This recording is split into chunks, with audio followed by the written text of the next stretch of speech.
Long before red suits, flying reindeer, and cheerful Christmas songs, Europe believed something very different watched over the winter nights. On the coldest evenings of the year, when the sun vanished early and snow buried entire villages, people feared that darkness did not come alone. They believed ancient beings walked the land during Christmas, creatures older than Santa Claus, older than churches, older than written history itself. These were not bringers of joy. They were judges, and Europe never truly forgot them, only buried their stories. Before Christmas became warm and magical, winter was a season of survival. Food was scarce, fire was precious, and the nights were endless. Parents warned their children that Christmas was not a time to misbehave, because something far worse than coal was watching. In frozen forests, mountain paths, and candlelit villages, people whispered names they feared to speak aloud. Krampus, Perchta, Grýla, the Yule Cat. Creatures who did not reward goodness gently but punished evil brutally. In the alpine regions of Austria and Germany, when church bells rang for Christmas, chains could be heard behind them. Krampus was said to roam the streets at night, half man, half goat, with twisted horns, glowing eyes, and iron chains rattling behind him. While St. Nicholas rewarded good children, Krampus hunted the bad ones. Children believed he beat them with birch sticks, or dragged them away into the snow, never to be seen again. Even today, men wear terrifying Krampus masks in winter festivals, proving one thing clearly. Krampus was never a myth. He was a warning.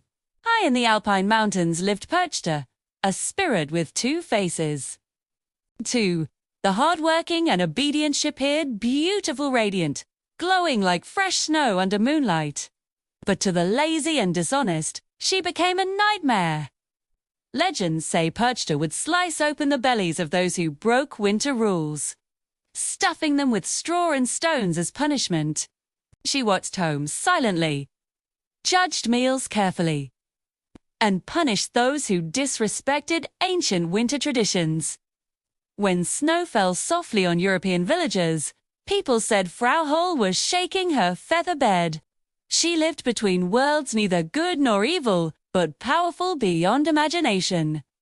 She rewarded kindness and punished cruelty, deciding who would survive winter and who would not. 2.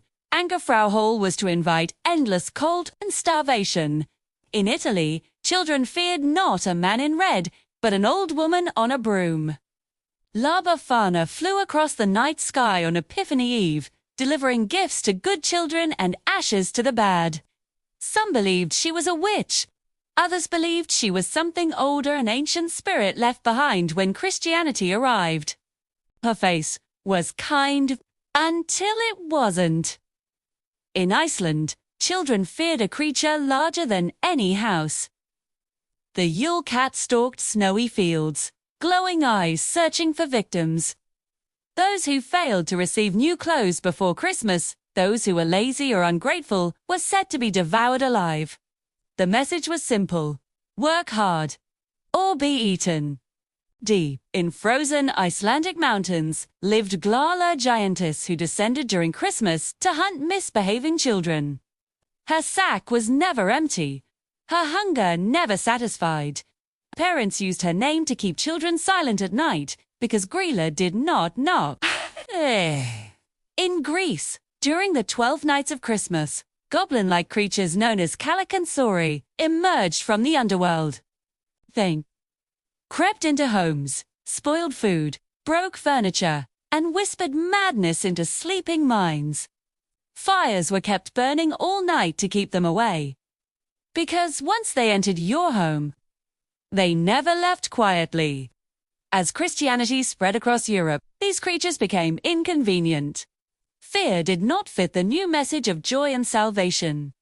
So the stories were softened, hidden, or erased. Slowly, all those terrifying judges were replaced by one friendly figure: Santa Claus, a version of St. Nicholas that removed fear, but kept obedience. But legends never truly die.